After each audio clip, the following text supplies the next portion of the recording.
Like, we're not going round this mountain anymore. I know that a lot of people have talked about issues to do with what does it cost, and that, you know, it's too expensive, and that women want free things. This is not about women. Remember, when we changed our constitution, one of the key principles that was enshrined in the constitution is the principle of inclusion and participation of the people. There are groups that have been marginalized, and women have been marginalized in elective public offices. And so we're saying, women and youth, by the way, women, youth, and persons with disabilities, and that's what the Constitution wants to correct. So through the 2/3 gender principle, it is about bringing in previously marginalized groups. So it's not, if we have more women elected, then we will have to nominate the men, you know? But ideally, what we are saying is political parties should play an active role in ensuring that when they list members for elections, they list members that actually look like the face of Kenya. We have seen right now, the women who hold party seats in parliament, dual gender seats, whether it is in the governors, or in Senate or members of parliament, they hold those seats in party strongholds.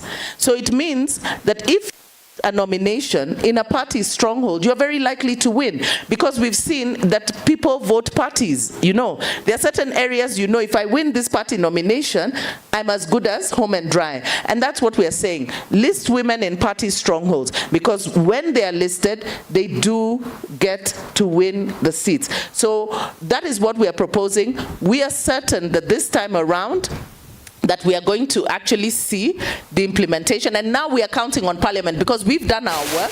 We continue to do the back channeling. We met with the Right Honorable Prime Minister Raila Odinga.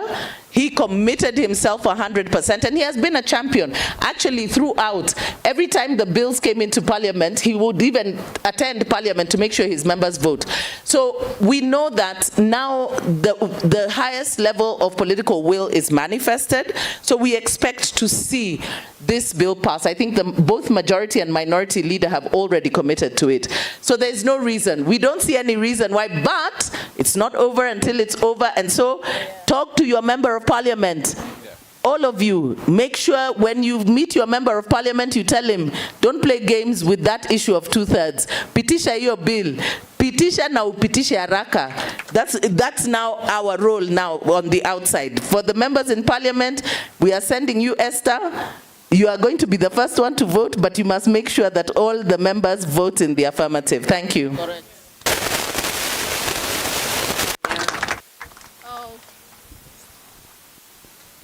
Wow. Say wow. I told you she's at the center. You know, the backbone. And to cream it all, she says, it is not yet over until it is over. After saying all that, yeah? But the assurance thing is that we are getting it right this time round. Thank you, Madam Daisy Amdanyi. A round of applause for her. A round of applause for Mr. Sylvester Mbeyetsi. A round of applause for Secretary General Emeritus, Mr. Jan. A round of applause for Madam Denita Gatti, Honorable Denita Gatti. Just before I come to Honorable Esther Passaris, court orders. I know she has touched about it. Court orders. What is the implication of Madam Esther Passaris sitting in Parliament right now?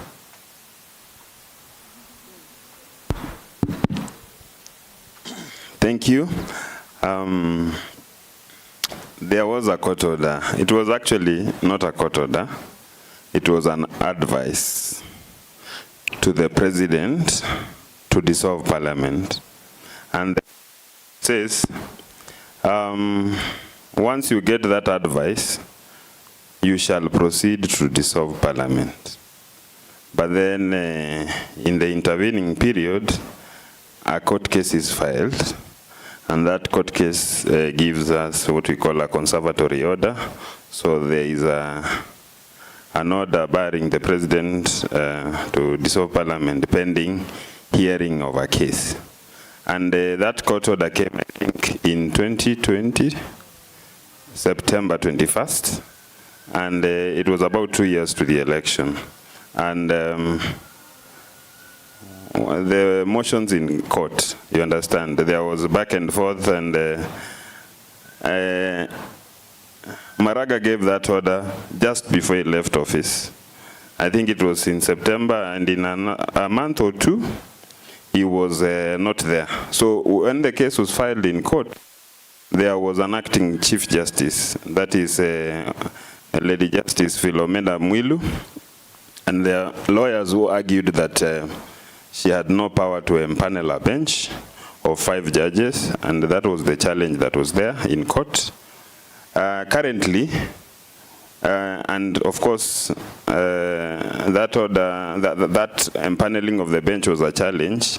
Even some judges retired, like Justice, the name I forget, but even the presiding judge went to the Court of Appeal. So currently there is nothing going on at with regards to that case in the High Court. In the appeal, the case is not yet done, but in the appeal there was a stay of proceedings. So basically that order was defeated by what we call a fraction of time. Now, the current parliament, still unconstitutional, but operating. In my opinion, if somebody moved the Chief Justice again, the hands of the Chief Justice would be tied. So it's a challenge to the what we call the omutatas, the public interest litigators. If you think you can approach the Chief Justice to make a similar order for the current parliament, that's fine. But for the sake of our work as the multi-sectoral working group, we are already proposing that the current parliament be put into order by nominating enough women to meet the 2/3. Otherwise, in my opinion, currently, if somebody approached the court, then parliament would still be declared unconstitutional. Thank you. Thank you so much, Mr. Sylvester Mbithi. I wanted to bring that out so that you appreciate the various forums, the various institutions that we have to walk into so that we just make it right. Honorable Esther Passaris, you currently are a legislator in our 13th Parliament. Today is International Women's Day, and we are glad that we are having also this conversation today, appreciating the theme that the United Nations gave us for this year International Women's Day. Invest in women, accelerate progress. Are we having goodwill from your end this time round? Are we going to invest in women? Are we getting it right? Wow. First of all, happy International Women's Day. And, you know, I'm glad I got here before Daisy started speaking, because she nails it. She's been walking this journey forever, and I really pray that it gets over within her lifetime, because she's really walked this journey for years.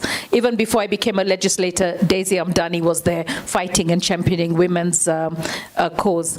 Now, invest in women. I think our president has said that, at the G7 he spoke, he's got an advisor for gender issues in his office. He has said that it's one thing that he wants to make sure it's done. So the women governors came together, and they also said that all those governors who've served 2 terms, can they nominate a woman? Easier said than done. Because when you look at all of them, they don't have a woman as a deputy. So if we started off at that platform where they had deputies as women, from the women gender, then we would say at least we have hope. So it's a tall order. It's a good prayer. The fact that we're unconstitutional is a challenge in itself. Everything that we've done in terms of legislation, I mean, it's really bad. So I think we should try and push the president, if he has the absolute goodwill, to right now figure out how can he make us constitutionally okay.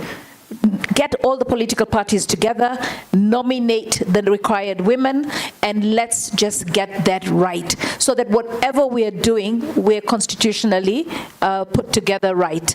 Because it is a worry, because we're passing legislation on a daily basis, we're making appeals. Can you imagine if everything is negated with just one court order? Because we had no mandate, right, to actually pass those laws, to actually approve those budgets. So we're sitting in a really bad place. So I think the goodwill that the president can show when he says that in his tenure, he's going to make sure, and his tenure, we don't want it to be his tenure, assuming he's going to get 2 terms. We want it to be done within this term. So why not sit, because they're sitting with my party leader, Raila Odinga, on a number of issues. Why not sit and agree? Let us all nominate women. The idea, you know, the idea of progressing a nation because you invest in women. I'm so sick and tired of women being looked at as an expenditure that should not happen, and an expense that the government should not bear. And when you look at this country, I mean, we've never had a woman president, all right? If we say that a lot has gone wrong, then we know the gender that has taken us there. It is not the women, all right? When we look at the county governments right now, the way they're performing, and look at the attacks that some of them go through, it's like that space is one where if you excel, you're going to be brought down. And you're going to be brought down not because you're doing something wrong, because you're a woman and we can't have you excel. You know, just yesterday I saw on our walls in Parliament that the parliamentarians, the ones who have CDF, majority of them being men, out of the 290 constituencies, only less than 10% are women. So 90% of those men have gone and given themselves 30 million shillings in the budget for their constituency development fund. Did they raise anything for the county women representatives? Absolutely not. Why? Because they feel that an empowered woman, right, is going to come back and take their job tomorrow. So they need to cripple you. So men don't have a fair race.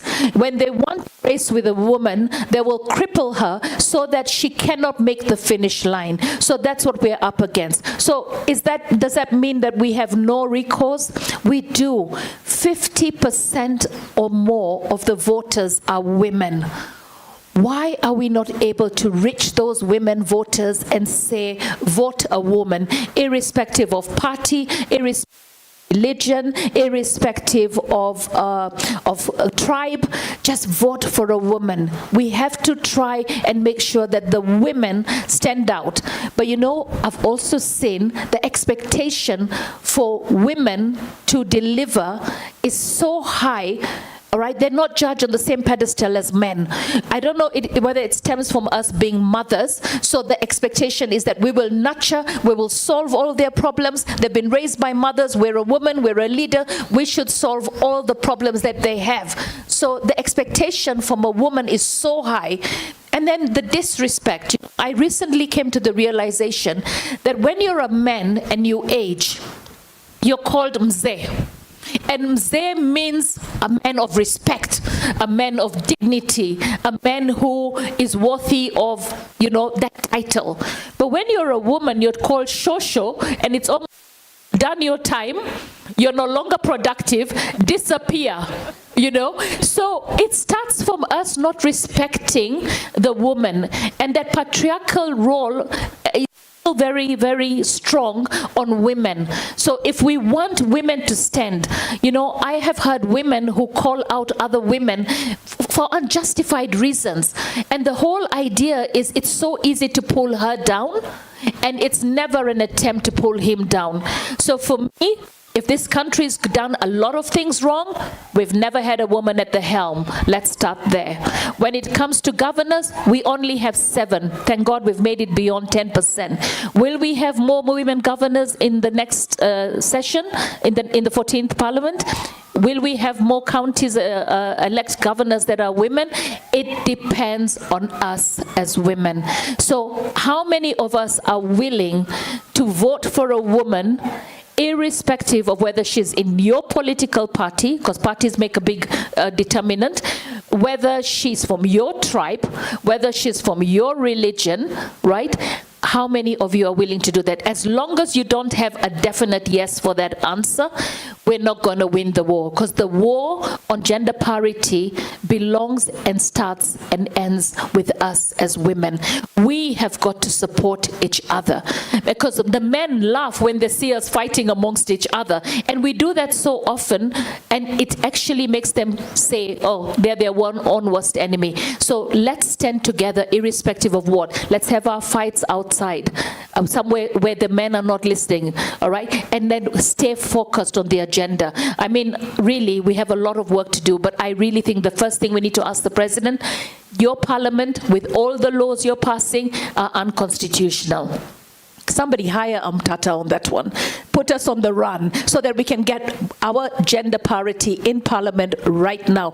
There is no way Parliament should have more than 2/3 of one gender. So what are we doing? Let's start there. Let's say nominate, agree, nominate, let's get Parliament constitutionally right. Once we get it right, we have to endorse all those bills again. We have to bring them all again so that all those bills are safeguarded, that we've passed. Because even if it's not going to happen today, it's going to happen in the future. We know that Kenyans love the judiciary. We're litigators. We like to go to court for everything. So I think, Daisy, if you're going to have an audience, I think that's what we need to ask for. Let's constitute. We need Danita back there, right? We need her there. We need so many women who are really amazing. Wanja's here. We need so many women that can come in and help us in that space. And the only way we're going to do it is to say, you know what? Put your money where your mouth is. If you really are saying you're going to support women, why not nominate the women and get Parliament to be constitutionally well constituted? Thank you. Thank you so much. A better round of applause for Madam Honorable Esther Passaris. Thank you. You've acknowledged and affirmed that so far the women that have been given elective position are performing exemplary well, right? So why not? I mean, why not? We have to get it right this time round. Before I move to the audience for a few questions that you'll have to that you may have to our panelists, we have engaged the 3 arms of the government in this discussion, and we have engaged them extensively. We have engaged the judiciary, we have engaged Parliament a number of times. But what in my mind lacked was the participation of the executive. But this time round, the president is the one that initiated this particular conversation by submitting into Parliament a memorandum, amongst them the realization, the actualization of the 2/3 gender principle. A round of applause for His Excellency Dr. William Samoei Ruto. We appreciate from wherever he is the goodwill from the executive, and we believe this time round, Honorable Esther Passaris, Honorable Danita Gatti, Madam Daisy Amdani, our international partners, Mr. Jan, our judiciary, our NGEC, our commission, you better come back with a positive report. From my end, we need to hold Parliament and Senate accountable. And I've always said, I've always given a formula, something called adopt an MP. That day we are going to Parliament to pass the 2/3 gender rule. All of you seated here, I want you to ensure you have adopted one MP. Okay? Are we together? Yes. Are you listening? Yes. So that on that day, umesikia wananunuliwanga mandazi. So amesema, on that day, you ensure your member of Parliament is in Parliament as early as 8 o'clock. He stays in Parliament on his seat all through the voting session, the debate session, hadi umwone anaenda huko kuchukua to put in their signature on that bill. Ensure your member does not sneak to go and sit at the public gallery. Are we together? Ensure they adopt, you don't adopt two, just adopt one. The 290. Yeah? Kila mtu adopt MP. Yeah? Ensure your member of Parliament asiende kwa ile room ingine, akue tu hapo. Ukiona yuko, make a call. Okay? As the public, we also have the mandate to ensure that the members of Parliament are held accountable. If we have done our bit with public participation, we have thrown it your way to Parliament, we must ensure that this time round we are holding each other's hand and we are making it right for once and for all. So, Madam Esther Passaris, I am a voter in Langata Mgumoini Ward. I adopt you today. I stand adopted. Well, thank you so much. We'll be taking a few questions from the audience. Before that, okay. Honorable Esther Passaris have some engagement. She's requesting that maybe you can shoot a question towards her direction. She'll be leaving before we wind up. So there's a mic that will be going around, so we can take 5 questions before we come to the next round. Time is not on our side. Kindly be brief. Shoot the question straight.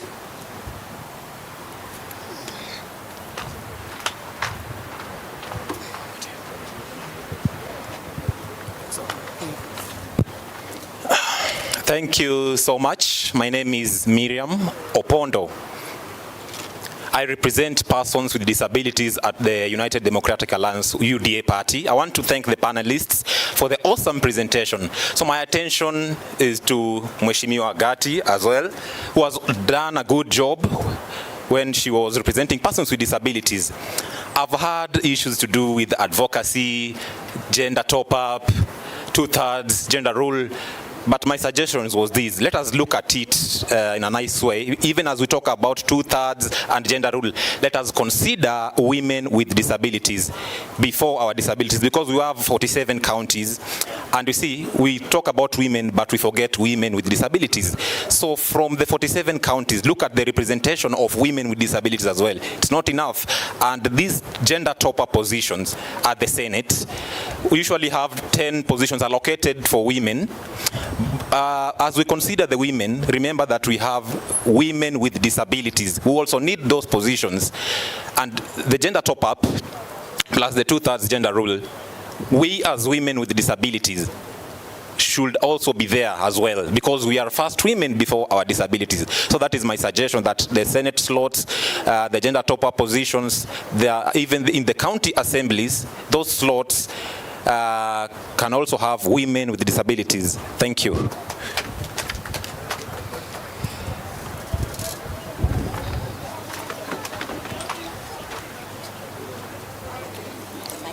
Yeah.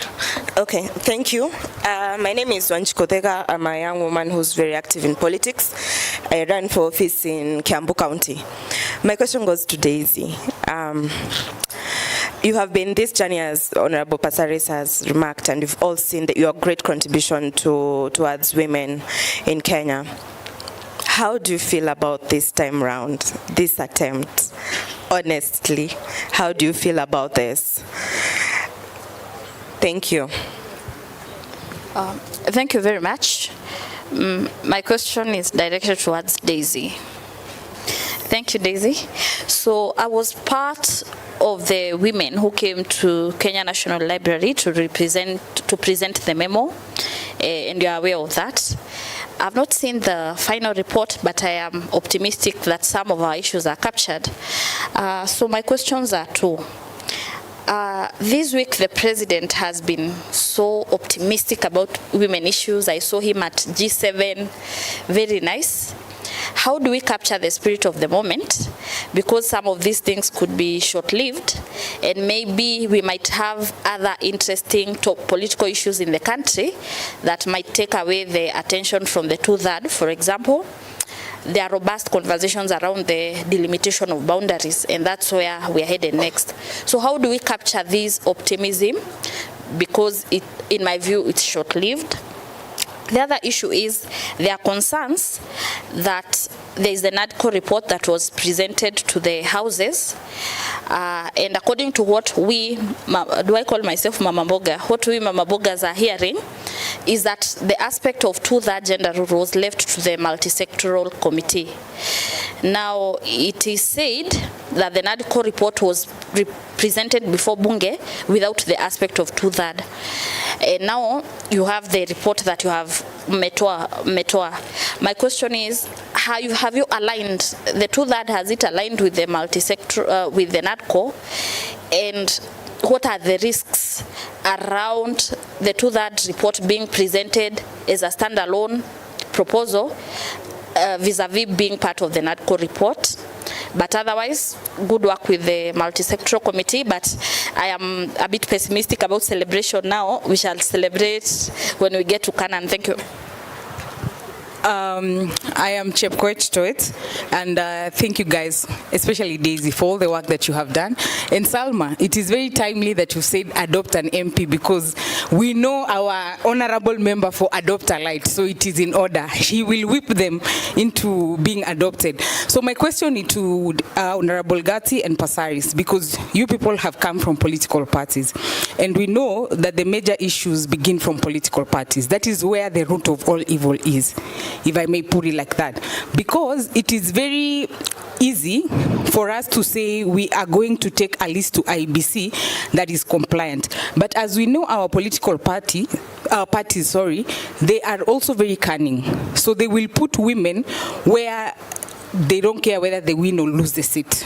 Because what IBC wants is a list that is fully compliant. So how do we hold the political parties accountable to ensure that they not only give the tickets to women where they are not strong, but give it to women also in their strongholds, so that we realize the numbers? And then the other thing is, where does the buck stop? Because when the list goes to IBC and it's not that compliant, they say, I mean, what can we do? You understand? So should we bring ORPP into this conversation to say, you should whip these political parties? If they don't comply, then don't give the political parties fund. It is that simple. Because if political parties know they are going to lose money, they will get in line.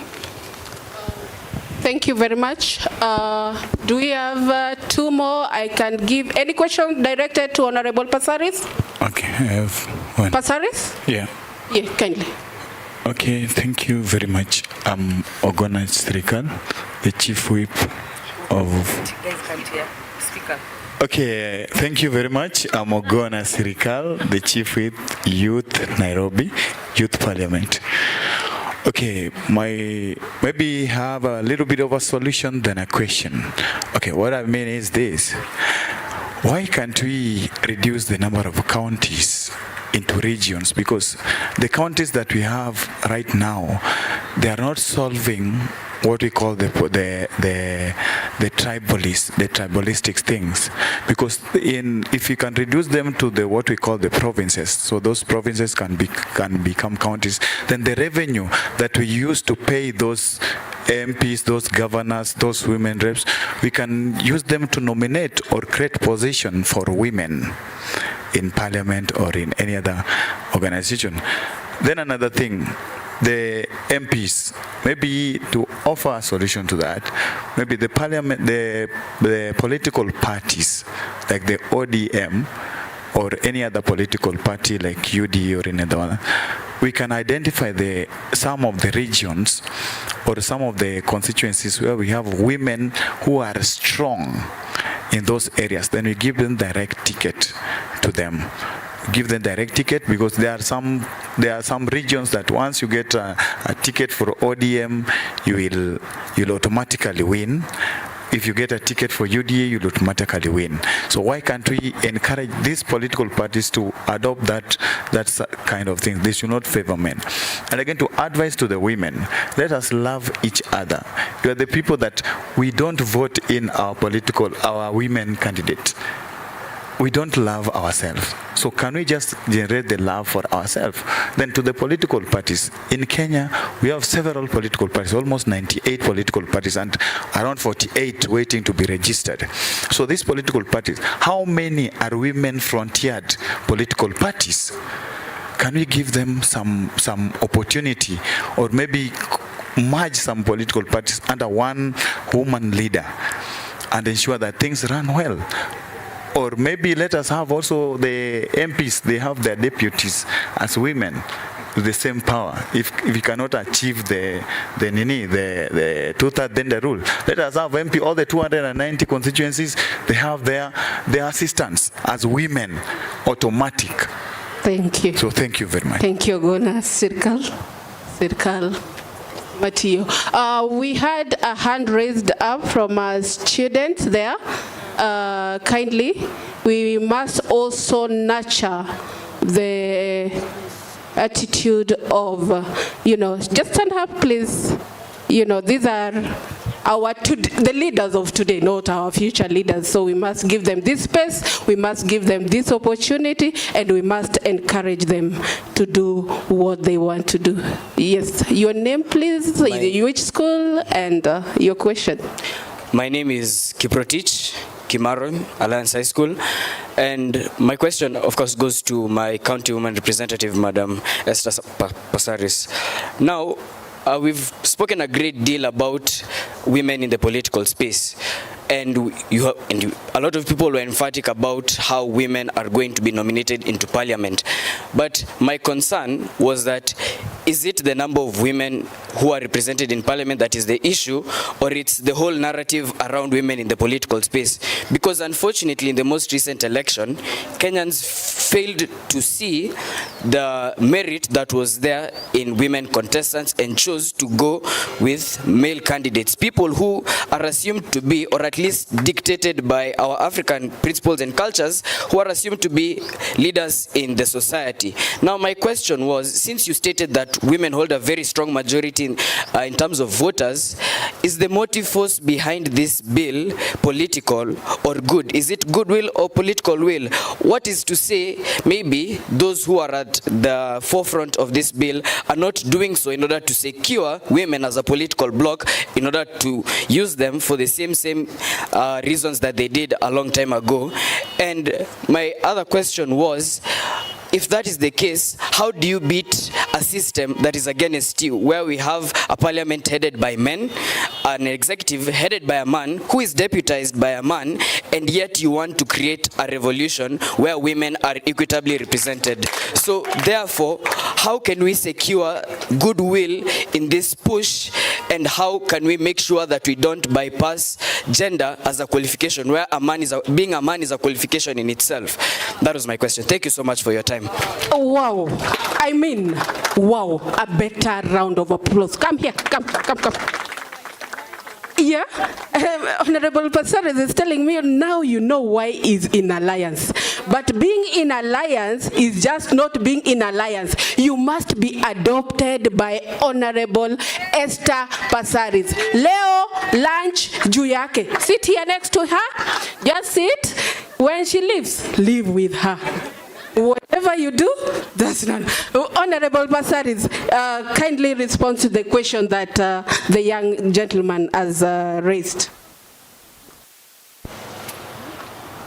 Wow, thank you. I can see you're very enlightened. What I can say is, you know, we come from a patriarchal society where women were only seen as bring forth the next generation, cook and clean home, right?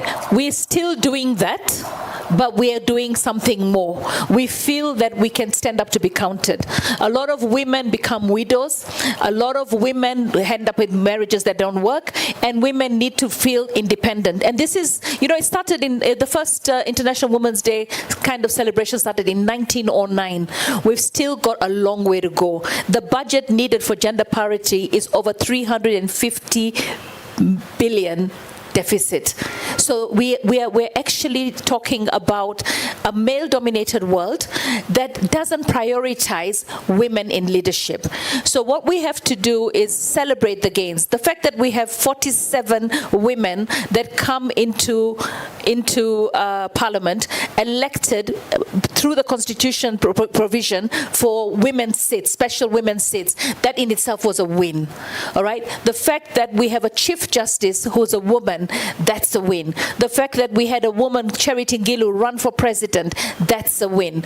We had Martha Karua run for president, that's a win, right? But we haven't, you know, we've broken the ceiling, but we still got many more to break, all right? So for me, we have to celebrate. So it starts with you going home as a young boy and really appreciating mom. Appreciating your sisters, appreciating your cousin sisters, appreciating your aunties, that they can be on the table and have a discussion with you, not on the menu to be eaten. Right? So today we still are fighting for women's rights in terms of FGM. That was a practice to actually pull down women, all right? To bring them down in a manner that they could be dominated. So we're trying as a country to push that away. Reproductive health rights for women, you know, the right of choice, the right to decide how many children you want. We've got a long, long journey. But you know what? The fact that we're sitting here and having this discussion, the fact that the president is talking gender, all right, and gender in favor of women, the fact that he has an advisor on women affairs, the fact that we have you who is enlightened to see, hey, there is a problem here. Is it the men who are going to prevent us? You know what? The men, we need their assistance. We need he for she's. And you are now appointed as a he for she. You are going to be championing everything to do with women and women's rights, all right? And you know, you will find that there's certain things that are happening that you never saw that you had a role to play. You know, I mean, I've seen children who come from families where the husband or the father is bettering the wife, and they don't do anything, and then when they go into their own households, they do that. So you can be a voice for women, and we need a lot of you. You can even start a club in Alliance He for She, all right? Because we need you to start this young, all right? One day you might be in that political space. Daisy might still be fighting for our rights, and you will be the one to give it to us. But we really, with the electorate, the 50% women, that is the first battle we have to win, where a woman sees a woman as a potentially good leader, all right? Now, we don't want to be given the position just because we're women. We want to be given the position because we are capable, right? But right now we are marginalized. Imagine a woman in Nairobi, my county, Nairobi. If we didn't have the woman representative seat, which put me forward, we only had Beatrice Alachi as the MP for Dagoretti North who came in. In the last parliament, we had Mercy of Kasarani. One woman out of 17. In the Nairobi County, 85 seats. We only had 5 women in the last county. In this county, we dropped to 3 women elected. So majority are nominated. Now, when they're nominated, Our politics is such that people want to see, what have you done for me lately, which needs a budget. Most of the men who sit in these counties or in the parliament do not want the nominated women to be given any money for any project. We as women reps accidentally came across a fund, right, which was meant for a rerun, which was not used, and we've struggled to get it from 2 billion to 3. So all I want to say, it's a tough journey, but when we have young brains like you standing up and articulating what seems to be an unfair practice against women.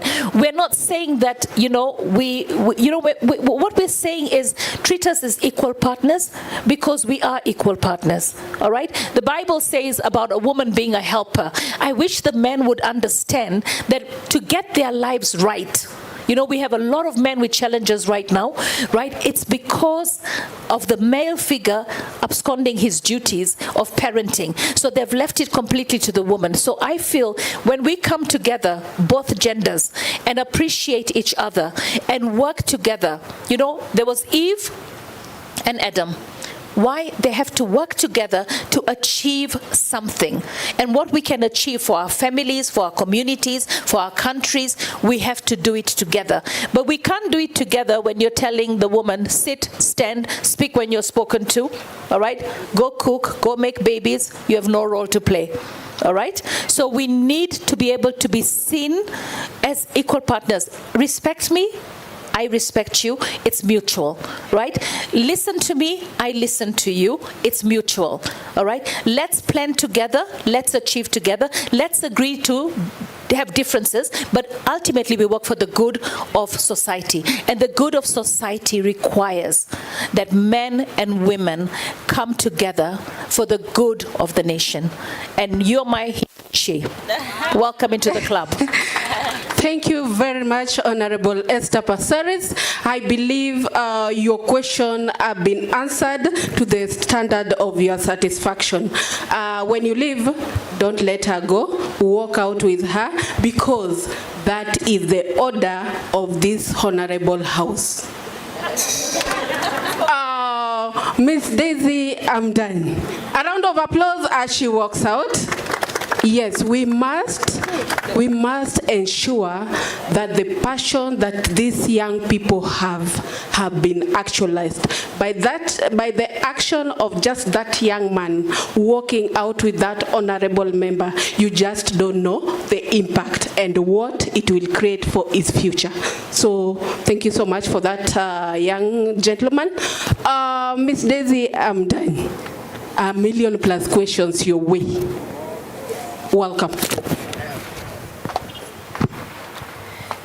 Thank you, Salma. Let me say something before I go into answering the questions that were directed at me. I think it's important for us to remember that the law is a tool for social change. And the reason why we gave ourselves a new constitution is because we realized the old constitutional order was not working. And so when we gave ourselves a new constitutional framework, we did so putting in place one that enshrines the principles of inclusion of all, including previously marginalized groups, that is women, youth, persons with disabilities, and other minorities. When you look at things like devolution, devolution is an inclusion principle. We know that once upon a time in this country, there are places that had been neglected. The government operated with a very light touch. But today, because of devolution, they have county governments that have power, authority, and resources to bring about development instead of waiting for the national government. So likewise, the 2/3 gender principle, it's not about women. It's an inclusion principle. It's about the participation of women and men in governance. So it's important to say that. Wanja, thank you for your views. And I think if you listened to the proposals that we have made in our report, we captured your views. One, with regards to the Elections and Political Parties Act, we have said that when the lists lists for top-up, particularly at the county level, and I think this also goes to the lady also with disabilities who also asked about what about women with disabilities and persons with disabilities, because we know right now, I think we have 21 counties where persons with disabilities are not represented, and that's because of the way the lists are formed. So one of the proposals that we have made is that the list should start with the persons with disabilities so that they don't argue that there is no space for those persons with disabilities. So those are some of the recommendations that we've made. We've also made the recommendation that in nominations for political parties at both the Senate and National Assembly, that in as far as possible, because you have the nominations are done according to the number of seats won by a party, in proportion to the number of seats won by a party. So there are those parties that can actually nominate quite a few members, and we are saying for those parties that have opportunity to list several members, they must ensure that we see the diversity of women. We want to see young women, we want to see women with disabilities, we want to see ethnic minorities, so that those lists are diverse. But I think it is also important and incumbent upon us to remember that we also have active roles to play in our political parties, because we have leagues within political parties. There's the Women's League, there's the Youth League, there's the Disability League. Within your political parties, you must be active and push for your political parties to adhere to those principles, because we've seen that for the most part, when it comes now to active politics, those leagues tend to be just tokens. You find that these groups sit in the national governing councils of political parties. So you must also assert your authority. I mean, we must make sure that political parties observe the rule of law, and so you should make noise inside there. So those are provisions that we have made. Our report is in the public domain, so I don't know why you are saying you have not seen our report, so I will share it with you. I have your email. I will share with you the copies of the report.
Now, it is important to understand, because I know that there has been some misconception that the 2/3 was left behind. That is not true.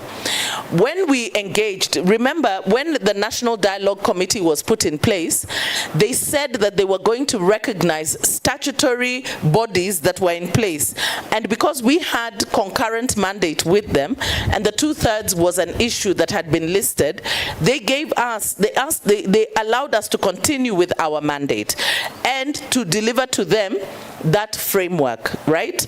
And it is actually in the NADCO report where they actually say that they did, because we engaged with them and we gave them our preliminary findings. But we could not give a final report because we had not carried out public participation. And by the time their term was coming to an end, because remember the National Dialogue Committee had a very short time frame. I think they had 90 days within which to carry out their mandate, and it was extended by another 30 days. Ours was a 6-month mandate. And so we had not carried out public participation. So we were allowed to continue with our work, which we did. In fact, we did as much as possible to fast track the work. And we know the challenges that we were facing towards the end of the year with the adverse weather conditions. But we did finalize our report. And when we brought it to Parliament, it was delivered to Parliament the second week after Parliament convened. And the Speaker tabled our report and recognized and even reiterated that it was part of the national dialogue. When we met with the Right Honorable Prime Minister Raila Odinga, he reiterated the same. When we met with Kalonzo Musyoka, he also reiterated the same. And if you listened to the president yesterday, he said the same. He said the 2/3 is an integral part of the National Dialogue Committee report. So there's no fear. It is there, the instruments are there, the work, we did all the work. We did the report and we delivered the instruments and the proposals, so they have the entire framework. So now it is in the hands of Parliament. And so the people that we need to watch are Parliament, and we need to focus our energy on Parliament to make sure that Parliament does the right thing. The President has said that he is going to push and that, you know, it's a done deal. The majority leader has said so, the minority leader has said so, but you know, they have said many things before and they don't do them. So we will only believe when we see imepitishwa. Ikipitishwa tutasema basi wamefanya, but until then we will just continue to encourage them along the way. Thank you. Thank you so much, Honorable Daisy. We are time constrained, so I believe there's no any other question unless it is very, very, very, very extremely burning. Papa wa Roma Ford Kenya. It's burning. Okay. Just that one. Before I just wind up, I give it to... Yes, your question, please. You know, we have to appreciate the conversation on he for she, otherwise we'll be walking alone. Thank you very much. My names are Dixon Okwara, Organizing Secretary for the Kenya Nairobi County. I have seen you are championing for women in leadership. And before I ask any question, I would like to refer you to the Word of God before we continue championing for women leadership, based on 1 Timothy chapter 2, from verse 11 to 13. Women should learn in silence and humility. I do not allow them to teach or to have authority over men. They must keep quiet. Order. For Adam was created first, Order. and then Eve. Order. Are we going to oppose the word of God? Because at the moment we oppose it, we will not. We shall be against the rules of God. You know, we. Yes, that is why I said it is burning. You know, I'm the moderator of this session, and I told you unless it is burning, so kindly sit. It was burning. It was in my mind. It wasn't burning. Appreciating the journey we've been walking, appreciating that you've been sitting in this session from when it started, appreciating really. Salma, I want to respond to that. I want to respond. I do. I don't know if I should give my panelists to respond. Yes, I want to respond. Kindly, welcome. Now, this is where you see misinterpretation of scripture. By the way, I am a student of Bible study. I am a Bible Nini scholar. Yes. So I want to tell you this, by the way, because that was one of the questions that I sought to answer in my thesis. What does the Bible say about women? And are women supposed to be subservient to men? That was the question that I sought to answer. What does the Bible say about women? Now, it is important to put things in context, yes, contextually, because in what setting was Paul actually giving that? Because it was about the teaching in the sanctuary. That is number one, okay? This is how religion is misused to say that the place of women is under the feet of men. When you say women, wives, submit to your husbands. Yes, marriage is an institution, by the way. But you must remember that not all men are our husbands. We are not the wives of every man. It says wives, not women. It is not about women submitting to men. Actually, in the beginning, let us go to the beginning. In the book of Genesis, what does it say? That Yahweh created them. He said, let us make man. And let me say this. Man, the word man, the original meaning of the word man means the cognitive thinker. The cognitive thinker. But because language has evolved over the years, man has now been made to denote male. But man actually means the cognitive thinker. And he said, let us make the cognitive thinker in our image and likeness. And the Bible tells us that he made them male and female. Okay? So, that distinction, it is important. He also went on to say that it is not good for man to be alone. And I will make him a helper comparable to himself. Okay?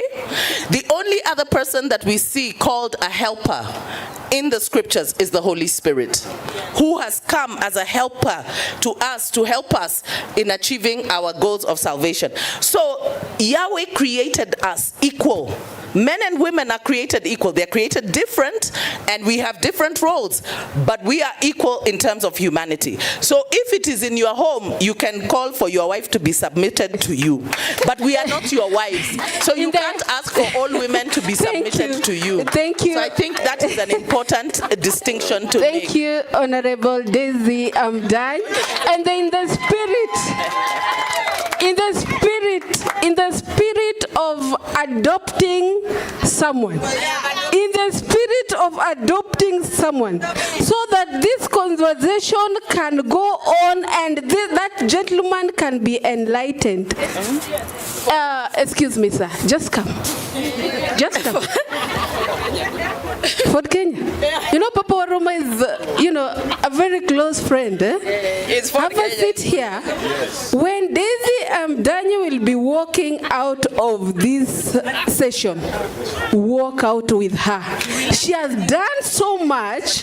You will learn so much and appreciate so much. So as we wind up, your closing remarks. Of course, I'm coming to you, Honorable Denita Gati. Your closing remarks, Sylvester Mbilithi.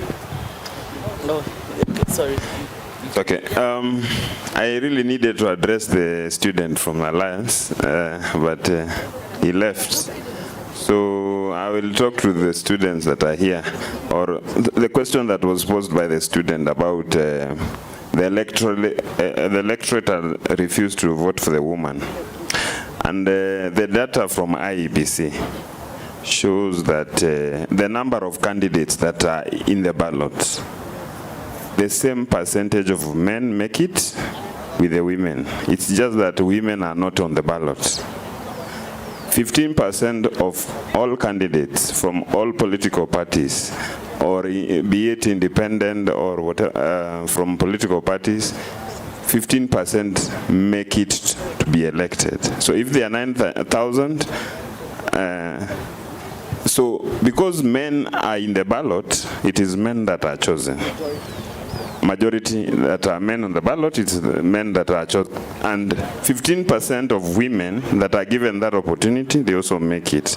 So the conclusion is, when you give women and men opportunity, the electorate does not discriminate. It is the political party that discriminates by not giving them the ticket. So if you give them the ticket, you will be shocked. There will be no discrimination for them. My closing remark, I think I appreciate this forum and the conversation. We should have more of these sessions, and I believe the development partners that are here should hear this. They facilitate this conversation. This is one, and I believe it's going to be aired maybe in the let us cascade this conversation beyond the city. Let us go to the counties, to every level, so that we can have this conversation and we enlighten the public about the, of the 5 issues that are being debated in Parliament, the NADCO issues. Only the 2/3 gender principle is a constitutional requirement. The rest, there are things that they want to introduce into the law. So this is one issue that is, in my opinion, is also misplaced in the conversation, because we are lobbying to change the law to include some of these things like leader of opposition. That position is not in the law, but we want to bring it into the law. But we are arguing about a provision in the law. I think we should think about. Thank you very much for the opportunity.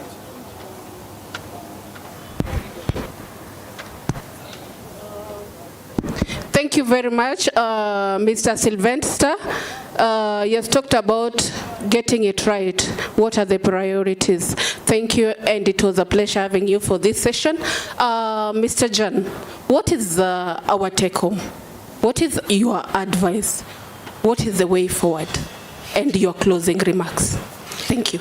Well, thank you also for having had the opportunity to be part in this very, very interesting debate and dialogue. And I think I feel so inspired by some of you sitting here in the panel, because you are so forced with the engagement and the power that is really needed to bring this forward, and with all the things that you fight with. So this is and all of you sitting here in the audience, look at these panelists here and see them as role models. Do go help support them, do something together to move this agenda forward, because this is what you need.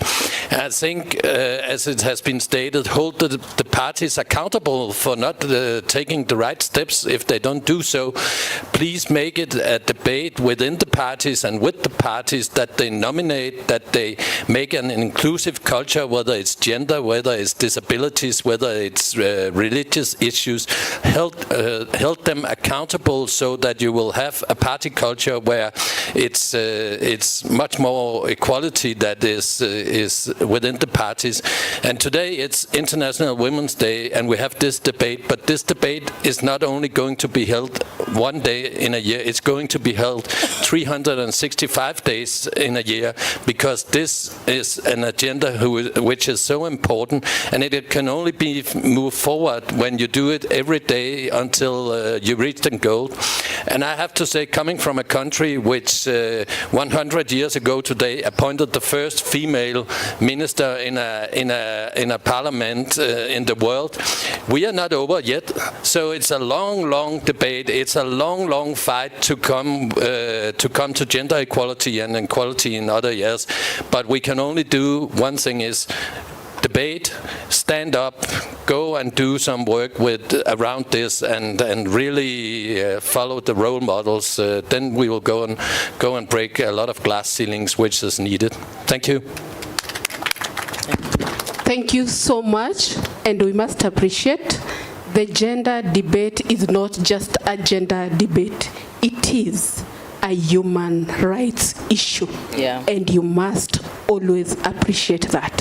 So, I don't know, Honorable Daisy, let me allow Honorable Denita Gatti to go in first, and then you'll come in with your final closing remarks. Kindly, thank you. I'll be very brief. We are inspiring inclusion. That is our theme.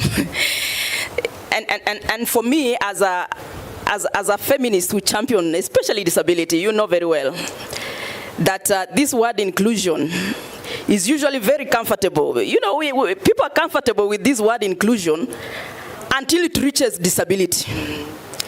In my experience, even on the floor of the House, even in Parliament, I've seen it, and it is everywhere. We have reached a point, even as a country or as a world, where we agree that other diversities are okay, but disability is not okay. This is something that, for me, we must change. And that is why when we are talking about her question, is how do we make sure that when we are talking about Parliament, how inclusive should Parliament be? And an inclusive Parliament means we see lots of Miriam there, lots of, everybody, and especially on this issue of disability. We have had political parties that are very insensitive to disability. Disabled people are just there just as flowers, we must strengthen those disability leagues. those disability leagues are the ones that actually push persons with disabilities mbele, so that you're not there as a disabled person in a political party to just sit and add numbers and serve tea. You know, that's usually what happens in parties. But again, what she was saying, lastly, we have had to take this discussion further with even the ORPP, with IEBC, to tell IEBC that political parties that do not comply with the word inclusion, especially of marginalized and persons, should not even get the political parties funding. What is the point of IEBC or ORPP giving political party funding to political parties that have no disabled people? What is the point? And when we were talking, we were saying the president has quickly taken a stand on this issue of gender. That when next time, when the president becomes the president, the deputy president is a woman. Who tells the president that women cannot gang up and be the president, then the men become vice? You know, we might even reach that point. But for the president to pronounce himself like that is a clear indication of what we are discussing, that he has the gender aspect close. And it's not only the president. Baba has been on top of this game. Baba, he has been on top of this gender issue for so long. And before he goes to the AU, we will make sure that he pronounces himself on this issue of 2/3, so that we are able to say, where are we at as a country, where are we at as women, and where are we at as persons with, and as women with disabilities. My friend Daisy said, if things stay the way they are now, that we are going to nominate, we are going to ask